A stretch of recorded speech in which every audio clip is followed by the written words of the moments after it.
for counting. Suppose that you roll a couple of dice, regular six-sided dice. How many outcomes are possible? So one has 6 sides and the other has 6 sides. So does it mean that it's 6 plus 6 is 12?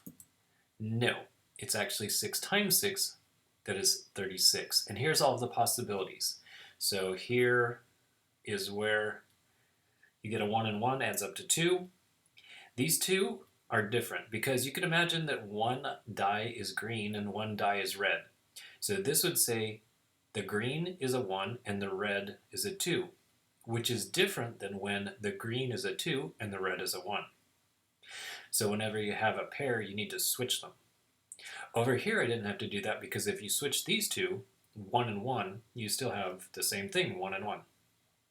And notice the thing that shows up the most is getting a 7. All the possibilities for a 7, that's the most. Okay, in part I'm showing you this because we're going to be using it later on for another example. So this one you could have just said there's 6 sides on the die. And so if there's 2 dice, you multiply 6 times 6. How about if you flip a coin? Well, when you flip a coin, there's 2 possibilities, heads or tails. So it's going to be 2 for the first time you flip it, 2 for the second time. It's never going to change. It's always going to be 2 times 2 times 2. So if you multiply 2 times 2 times 2 with itself 8 times, you could just put that as 2 to the 8th. It's going to be 256 possible outcomes. Well, is that the whole section? That's all we do is just multiply? Well, there are some different possibilities. For example, there's 10 kids in a race. So when you, let's say they're not actually racing there, but we're just randomly going to choose who gets to be first, second, and third. So when you choose who's first out of the 10 kids, then you've picked one child, so now there's only 9 to pick from. So you are decreasing the size of the population. Now there's only 9. Once you've decided who's going to be first and who's going to be second, you've taken 2 kids out, there's 8 kids left. So we do multiply, yes, but the numbers are going to count down. So for first, you have 10 choices. Then there's only 9 choices. Then there's only 8 choices. Multiply to get 720 altogether. Okay, now take that example and kick it up a notch. Suppose there's, again, 10 kids in a race. Suppose they're going to randomly finish. How many finishes are there altogether? So now it's not just saying first, second, and third. So this means we have to go from 10 to 9 to 8, all the way down until there's the last kid and there's only one to choose. Multiply all of this and we get 3,628,800. Another way to, instead of having to do 10 times 9 times 8, all of that, you could have also used 10 factorial. So that would have been a little bit faster. So in this section, there are 2 more possibilities to contend with. So what we've done so far is it's a situation where the object doesn't change. Like when you flip a coin, that doesn't take one of the sides off the coin. So the number is going to stay the same. You just multiply 2 times 2 times 2 times 2, however many times you're asked for. Then we have the possibility that you have to count down because as you choose one of the objects, you are then taking them out of the population. The most extreme example is that you have to count all the way down to 1. Now for the last 2 situations. Suppose that there's n objects, like in the previous one there were 10 kids, and we need to pick subgroups of size r. So in example number 3, I was picking first, second, and third, so that's a subgroup of size 3. There's 2 possibilities. One, what if the order of the subgroups, so in other words, when you look at that when you look at that group of 3 kids, does the order matter? Well, since it was a race and somebody got first, somebody got second, and somebody got third, the order does matter. In that case, you use what's called permutations. And the formula for it is like this.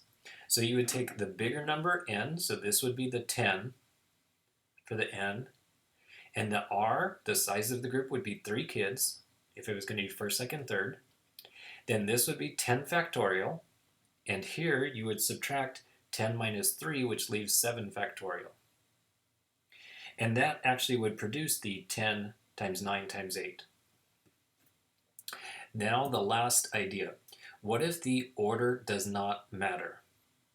So for example, 3 kids are going to be chosen to help wash the teacher's car after school.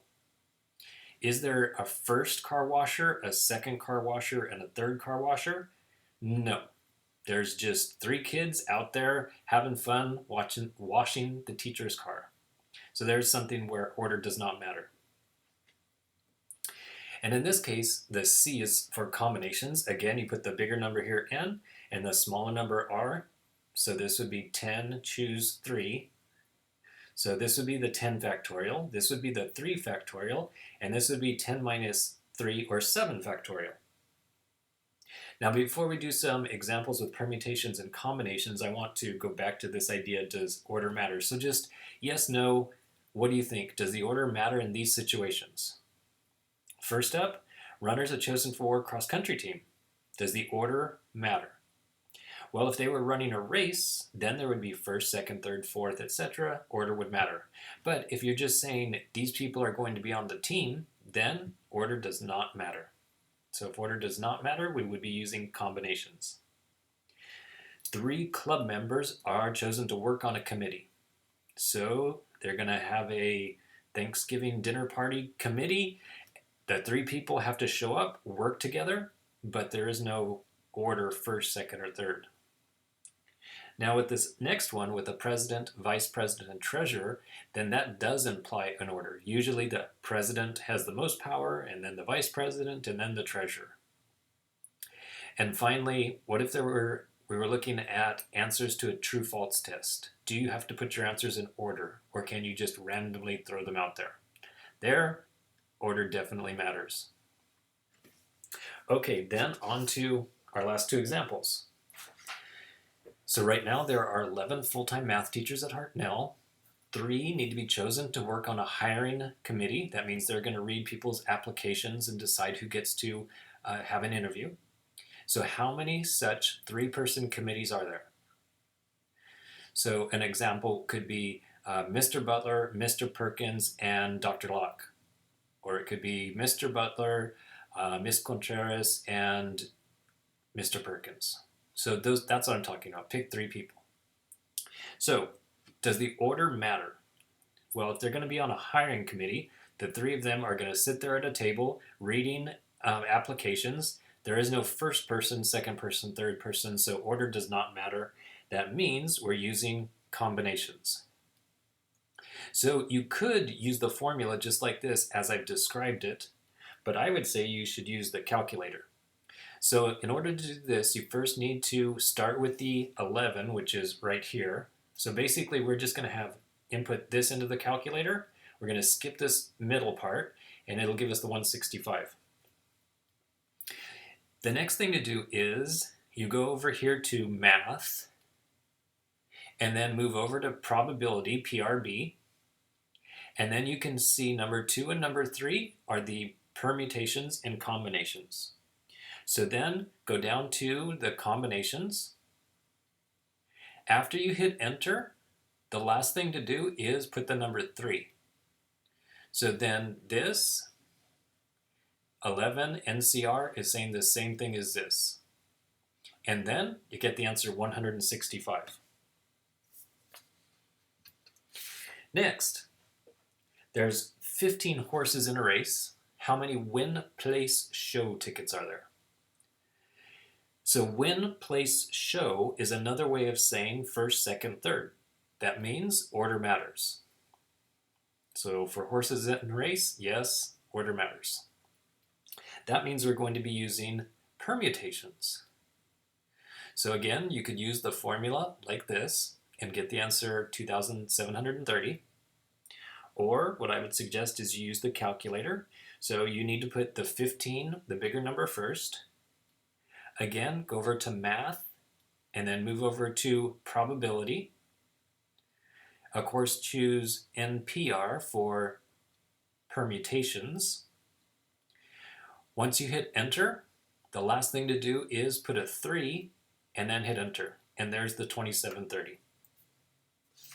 And with that, we are done with